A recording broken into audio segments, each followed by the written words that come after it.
जय श्री महाकाल। इस संसार में बहुत से ऐसे लोग दुखी रहते हैं जिनके छोटे बच्चों की मृत्यु हो जाती है। छोटे बच्चे को भूत प्रेत अपने कब्जे में लेके किसी अन्य तरीके से मार देते हैं। आज एक ऐसे ही अपने अनुभव बताऊंगा जो कि आप लोगों को बहुत सीख मिलेगी और जानकारी भी हो जाएगी। बात में एक समय लगभग बीत चुका है, 5 साल पहले की बात है, 5 से 6 साल पहले की बात है। मैं एक रिश्तेदार थे वहाँ गया था, तो वहाँ काफ़ी लोग इकट्ठा हुए थे, तो मैं भी गया। तो मेरे को एक तखत खाट पे, उस समय मैं कोई साधना में था, तो मैं जो चारपाई होती है उस पर नहीं बैठता था। जो हो सोना बैठना, या तो मैं ज़मीन पे बैठूं या तो जो लकड़ी की हो, जो तखत जिसे बोलते हैं, उस पर सोना बैठना, और वो ना हो तो बिल्कुल ज़मीन पे ही। तो यही तो वहाँ जब हम गए तो जो पानी आदि हुए, हाल चाल हुआ, सब अच्छा ठीक है। तो दोपहर का समय था, तो मेरे को एक घर में तख्त बिछा दिए, तो वहाँ मैं लेटा और मेरे को नींद आ गई। अब मैं क्या देखता हूँ कि वहीं की एक लड़की है और उसका लड़का, वो दोनों पति पत्नी आए मेरे पास। आने के बाद वो बोले चलो मैं अपना लड़का दिखाऊंगा। और उसका लड़का हला पैदा हुआ था, 3 महीना जिंदा होने के बाद मर गया था। मैंने सुन रखा था, और वो 1 साल पहले की ही बात थी, पर उस समय मैं वहाँ नहीं था। मैं कुछ साधना के लिए मैं दूसरी जगह गया था। मैंने सुना था, और ये लोग काफ़ी बाबा लोगों से दिखाते हैं, भाई मरता क्या नहीं करता, भाई कोई भी ठीक कर दे। किसी भी, एक कहावत नहीं कि जिसका मुंह न देखना हो उसका पिछवाड़ा देखना पड़ता है, दुखी जब हो जाओ तो वहाँ मैं सोया तो मेरे को दिखा। आज भी वो घटनाएं, मैं आंख बंद करता तो मुझे क्लियर याद है। जब मैं सोया तो वो दोनों पति पत्नी आए जिनके बच्चे की डेथ हुई थी। तो मैं वहाँ, एक बता दो कि मैं वहाँ सिर्फ रास्ते से जा रहा था हाल चाल पूछने के लिए। मैं वहाँ कोई ना तो तंत्र मंत्र करने गया था, न ओझाई, न देख विद्या, मैं कुछ करने नहीं गया था। बस यहाँ हुआ कि चलो वहाँ रुकते हैं, एक आध घंटा, दोपहर का समय है, एक आध घंटा रुकेंगे, हाल चाल होगा, फिर अपने जहाँ मुझे जाना है हम निकल जाएंगे। तो इसलिए वहाँ गए थे। वहाँ कोई भी देखने का, दिखबाजी का, या प्रेत शैतानी हरकत गिरफ्तार करने की कोई ऐसी हमें कुछ काम ही नहीं था। अब सो गए। अब सोने के बाद जिनके लड़के मरे थे वो दोनों पति पत्नी आए और बोले कि चलो मैं अपना लड़का तुम्हें दिखाता हूँ। तो मैंने बोला अच्छा चलो। अब देखो रियल में तो लड़का मर गया है, पर अब देखो सपने में मैं देख रहा हूँ, और दिन में भी, कोई ये नहीं कि भाई रात हो या अन्य चीज़ें। बोले चलो अच्छा दिखाता हूँ। तो मैंने चलो। तो वो लोग गए गए तो एक पुराना सा खंडर था, उसमें मंदिर थी। तो ये लोग खंडर के अंदर दोनों नहीं गए, दोनों नहीं गए। तो मैं अंदर घुसा तो एक पिंड जैसा था, शिवलिंग था कि क्या था, पिंड जैसा था। और उसके आगे एक पहरेदार सांप था बैठा, बिल्कुल गिरा हुआ था। पत्थर की मंदिर थी, पत्थर की मंदिर थे, बिल्कुल लोग गिरा था। बस समझो कि बस थोड़ा बहुत अस्तित्व में था, बचाए रखा था, बाकी वो समाप्त हो चुका था, बस गिर पर गए थे। वहाँ तो जैसे ऐसा देखने से प्रतीत हो रहा था कि डर से भी कोई ना जाए। हमें भी वो काला सा सांप दिख गया कि ये तो बहुत खतरनाक है, यहाँ तो जगह पता ही। यहाँ अब अंदर और गए तो उस टूटे से हवेली में एक औरत थी, और बिल्कुल साड़ी पहनी थी, बाल वाल बिल्कुल एकदम झाड़े हुए, टिकुली बड़ी सी गोल सी, चंद्रमा की तरह गोल जैसा लाल की टिकुली लगाई थी जिन्हें मस्तक पे, और सिंदूर पूरा बीच में से ही, जैसे तेरे नाम फाड़ते नहीं है बालों को झाड़ते हैं, उसी तरीके से उसने झाड़ रखा था पूरा। अपने मांग में शुरू से एंड तक सिंदूर भर रखा था, बिल्कुल एकदम बिल्कुल खतरनाक वाले। और वो बच्चे को, जैसे औरतों बैठती हैं आलती पालती मार के तो बच्चे को दूध पिलाती हैं, तो वैसे लेके बैठी थी। अब बच्चे का तो मैंने शक्ल देख लिया, बच्चे का मैं, और जिनके माता पिता वो बाहर, वो अंदर नहीं आ पाए, मैं ही सिर्फ अंदर गया। मैंने ये गौर नहीं किया कि क्यों नहीं गए, मैं अंदर ही चला गया। अब उस बच्चे को जब मैं घूमा, नज़दीक झुका कि भाई हम भी थोड़ा सा खिला देते हैं, भाई इनका बच्चा है, तो भाई छोटा सा बच्चा हो तो कोई भी सोचेगा हाँ लाड दुलार करो, खिलाओ। अब वहाँ मैंने लेने के लिए झुका, तो वो औरत तुरंत अपना मुंह उधर करके मेरे तरफ अपना पिछवाड़ा घुमा दिया। अब मेरे को थोड़ा सा अजीब लगा कि भाई ये कौन सी बात है, ये तो उनका बच्चा है। मैंने ये साफ बोला वहाँ, अरे ये तो उनका बच्चा है, तुम क्यों ऐसे करे। बोला नहीं ये मेरा बच्चा है, उसका नहीं है। और मैंने देखो बच्चे का शकल, अब देखो मैं स्वप्न में देखा था, फिर शकल होलिया मुझे क्लियर याद हो गए। उसने बच्चे को नहीं दिया, मेरे को थोड़ा सा बुरा लगा उसकी बातों को, अगर ये कौन है बच्चा नहीं दिया, तो मेरी नींद देखो खुल गई। अब नींद खुल गई और पूरी तरीके से सोया भी नहीं था, पर हम सोया इसलिए मानते हैं कि आंख बंद किए थे। तो नींद खुली तो मैं, जिनका लड़का मरा था उन्हीं के घर की लड़की थी, तो मैंने उन्हें बुलवाया, वो तुरंत 2 मिनट में आ गए। मैंने वो जो लड़का मैंने देखा तो मैंने सोचा भाई अभी ये लड़के जो जैसे मैंने हुलिये देखे इनके सामने अब रखेंगे, क्या वो सही है कि भाई इनका लड़का कुछ और कलर का हो। अगर ये मैच खाता है तो जरूर कोई ना कोई बात हो, अगर नहीं मैच खाता है तो इसी से समाप्त कर देते हैं, होगा भाई कोई ये सपने की बात। मैंने उन्हें बुलाया और दोनों प्राणी आ गए। तो मैंने कहा कि आपका लड़का गोरा था, ये ऐसे ऐसे शक्ल थी, ऐसे ऐसे था, इतना गोरा था। मैंने देखो कभी जीवन में नहीं देखा, उम्र भी आज तक मैंने नहीं देखा है। ऐसा नहीं कि मैंने उसकी फोटो में या रियल में किसी तरीके से मैंने देखा ही नहीं है, मोबाइल वोबाइल या अन्य किसी भी सोर्स से मैंने देखा ही नहीं है, आज तक नहीं देखा है। और बेचारा 3 महीना हुआ, 3 महीने में उसकी डेथ हो गई थी। अब मैंने उसकी सारी जो हुलिया जो औरत लेके बैठी थी मांग में सजे हुई, तो मेरे को तो बिल्कुल जैसे कि अंदर से मेरे को ऐसे फील हुआ कि या तो ये भयानक चुड़ैल है या तो कोई पिशाचनी डाकनी है।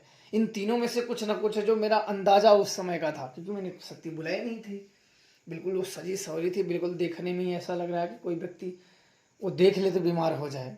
वो लोगों की आंखें बड़े खतरनाक दिखती हैं, और जिस चीज़ को देख लेना तो समझो सत्यानाश हो जाता है।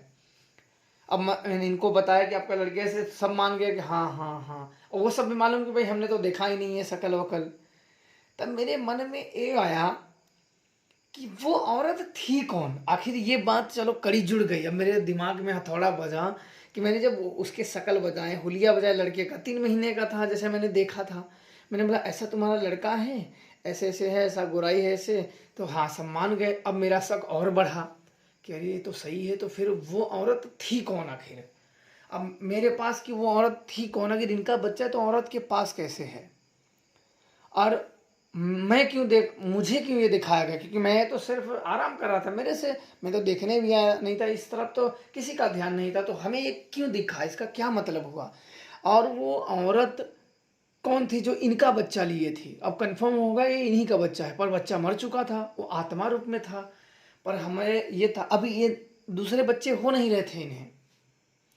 तो ये हुआ कि भाई अगर उसने मारा है, वो जो औरत है, जो चाहे प्रेतनी हो, पिशाचनी हो या चुड़ैल हो, वो मारा हुआ है, तो वो कैसे मारा है, कैसे पकड़ लिया है। अब हमें प्रश्न तो ढूंढना, हमारे उत्तर तो मिलने चाहिए। अब वहाँ मैंने हाथ पैर धोया, अब धोने के बाद उसी लक्कड़ के तख्त पे मैं बैठ गया, अलती पलती मार के बैठ गया, और आंखें बंद मैंने कर ली। बंद करके और सुजान का मैंने ध्यान किया, उसके कुछ मंत्र पढ़े, सुजान का ध्यान किया, और मैंने उससे पूछा कि ये प्रेतनी पिशाचनी कौन है। तब उसने बताया कि यहाँ से बस थोड़ा दूर नहीं, लगभग 500 मीटर दूर नदी है। नदी में इस पार एक पीपल का पेड़ है, उस पार एक नीम का पेड़ है। नीम का पेड़ ज़्यादा मोटा नहीं है, बहुत है तो लगभग, अब मान लो कि, अब इतना मान लो कि लगभग 2 से 3 इंची मोटाई होगी उस नीम की। पर वो बिल्कुल कांस में थे, कांस जो सरपत बोलते हैं, जंगलों में बहुत ज़्यादा होते हैं, जो आप जाने लगो तो चिर जाते हैं, उस तरीके से। बोले वो वहाँ का स्थान है। तो मैंने बोला ठीक है वहाँ का स्थान है, तो ये औरत को पकड़ कैसे लिया, आखिर ये वहाँ कैसे गई। बोले इसके जीजा एक्सपायर हुए थे। ये औरत के जो जीजा थे इनकी, ये औरत जो है इसके बड़ी बहन की आदमी एक्सपायर हुआ था, बाण चला था उस पर, मारण एक प्रकार का, आप जानते हो मारण चला था, बाण चला था, बिल्कुल बहुत, मैंने तो जानता नहीं पर लोगों से सुना कि हाँ भाई वो बहुत सीधा साधा सा बेचारा। जब बोला अच्छा कोई बात नहीं, अब क्या करें, सीधों के साथ ऐसे ही हो जाता है। उनके ऊपर बाण चला था, बच नहीं पाया, कोई बचा नहीं पाया। और दुर्भाग्यवश हमारी मुलाकात कब हुई, जब वो खत्म हो गए थे तब। अब इसके बाद वो बोले कि ये उसी रास्ते से तिखा जल्दी पहुंचने के चक्कर में वो नदी क्रॉस किए, और पेट में बच्चा था, पेट में बच्चा था, वो लग गई, और वहीं इस बच्चे को मार के अपने पास रखी हुई है। अब तो मेरा तो एकदम बिल्कुल प्रश्न तो, और लंबे लंबे कि बाप रे ये लोग ऐसे भी करते हैं, ऐसी चीजें। देखा तो मैंने अपने जीवन में बहुत है, लेकिन कोई ऐसी ऐसी चीज़ें घटती हैं जो बिल्कुल नहीं होती हैं। जब तक घटे ना तब तक हमें पता नहीं चलता है। अब इसके बाद अब उसे मुझे पकड़ना था। मैंने इनको बताया कि भाई ये बात है, ऐसी ऐसी चीज़ है। तो बोले नहीं ये पकड़ लो। और लड़का हो नहीं रहे थे, इन्हें बच्चे भी पैदा नहीं हो रहे थे। अब वो होने के बाद फिर मैंने अहिराक्ष को बुलाया। मैंने बोला यही तोड़ पानी, क्योंकि वो देखने में बड़े डेंजर लगते थे। मैंने जब देखा ना तो मेरे को बड़ा वो, अब कितना भी मैं शब्द से बताना चाहूँ पर उस रूपों का और उसके भयानकता का वर्णन नहीं कर सकते हैं। बस हम एक अनुभव के आधार पे बता देते हैं कि भाई ये चीज़ है, लेकिन जो हम देखते हैं ना रियल वाली चीज़ ना, वो हम शब्दों में बना के हम बता ही नहीं सकते, वो इतने खतरनाक थी। और मंदिर की जो चीज़ें हैं कुछ तो मेरे दिमाग से निकल चुका है, नहीं तो बिल्कुल ये इतना आसान नहीं था। मंदिर में अंदर गए, काफ़ी चीज़ों ने रोके गए थे, उस मंदिर के दर्शन हुए, पर वो मंदिर कहाँ है कहाँ, वो मेरे को पता नहीं, अभी तक नहीं मेरे को पता। पर मैंने उस देखे महादेव की मंदिर, साफ ने रास्ता रोका। फिर नीचे से बिल्कुल झुक के अंदर से गए, तब वो एक खंडर में बैठी थी वो औरत लेके बच्चे को। अब मुझे हुआ कि मैंने सुजान से कहा कि अब इसका क्या करेंगे। बोले इसको पकड़ लो। मैंने इससे पूछा कि अब हम करें क्या, इसका क्या करें। बोले इस औरत का अगर प्रेत इसको नहीं पकड़ोगे तो जब जब इसके गर्भ में बच्चा होगा तब तब एक मार देगी। अब भाई वहाँ के काफ़ी लोग, मैंने काम किए थे, काफ़ी इज्जत मर्याद लोग एकदम इज्जत देते थे कि वो नहीं करना ज़रूरी है, अन्यथा बच्चे तो ऐसे ही जब बच्चा पेट में आ जाए तब ये तो चुड़ैल मारने के लिए चली जाएगी। और बहुत कम ही लोग जानकार मिलते हैं। तो आप सबको भी पता है, मुझे बताने की ज़रूरत नहीं है कि कितने जानकार हैं और कितने अजानकार हैं, कितने करने वाले हैं और कितने ऐसे ढोल बजाने वाले हैं, सब आप जानते हो। फिर मैंने अहिराक्ष को मैंने कहा कि देखो आप जाओ मेरे शक्तियों का सामान लेके आओ। तो उन्होंने तुरंत सामान मैंने जो लगना था मैंने मंगाया और वहीं बैठा। बैठने के बाद उसको पकड़वा लिए, वो चुड़ैल को सहित। पर वो डाकिनी थी, जो बाद में मुझे पता चला वो एक डाकिनी थी। डाकिनी को मैंने ऐसे नहीं देखा था, पर उस समय मैंने देखा कि बच्चे को खिलाते हुए बिल्कुल इस क्रूर, जैसे कि किसी को बच्चे को मारना, किसी के माँ के बच्चे को मारना एक बहुत ख़राब काम होता है। कोई भी व्यक्ति अगर सही रहेगा तो ऐसे काम बिल्कुल नहीं करेगा कि नहीं भैया हम तो भूखे मर जाएंगे, लेकिन ऐसे काम नहीं करेंगे कि भाई मारो किसी के बच्चे को। कितने मेहनत से, कितने परिश्रम से, कितने दुख तकलीफ से वो पाल पोस के बड़े किए होते हैं। पर उनके बूढ़ा का, माता पिता के जब बूढ़े होते हैं उनकी लाठी होती है उनके पुत्र, अगर उस लाठी को तोड़ दो तो सिर पे बहुत जबरदस्त पाप गिरते हैं और गजब गिरता है।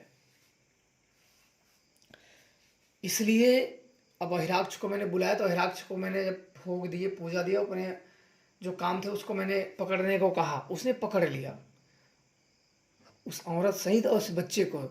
फिर बच्चे को मैंने अलग किया, उस बच्चे को अलग करके फिर मैंने शिवपुर में बिठा दिया, ताकि बच्चा उनके पिता के हाथों से। और ये आत्माएं देखो, ऐसा नहीं कि वो सभी लोग बैठा सकते हैं, ये खून और कुछ ही लोगों के हाथों बैठते हैं। ऐसा नहीं कि कोई महाराज है, बाबा है तो किसी को भी बैठा देगा, ऐसा नहीं होता है। इन नियम से अगर चलोगे तभी, अन्यथा नहीं चला जाएगा। अब इसके बाद पकड़ लिए। अब चुड़ैल को, जो डाकिनी थी, उसको पकड़े पकड़े 3 साल बीत गए। 3 साल बीतने के बाद 3 साल के बाद बोले हाँ चलो एक बार लगा देते हैं। मैंने ठीक है, क्योंकि काफ़ी देखो शक्तियों को तोड़ना होता है। एक बार ये खून चूस लेते हैं ना तो इनका काम ही क्या है। हम चलो लगा दिए, कहाँ लग गया, बाद में पता लगा कि 10 दिन 20 दिन महीने भर के बाद वापस से आ जाए। इसलिए इन सबको हाँ थोड़ा सा समय लगता है, लेकिन इनको भूतों को पकड़ो तो तोड़ देना चाहिए। इनको गिरफ्तार करा लो तो तोड़ दो, 2-4 शक्तियों को और पूजा दे दो।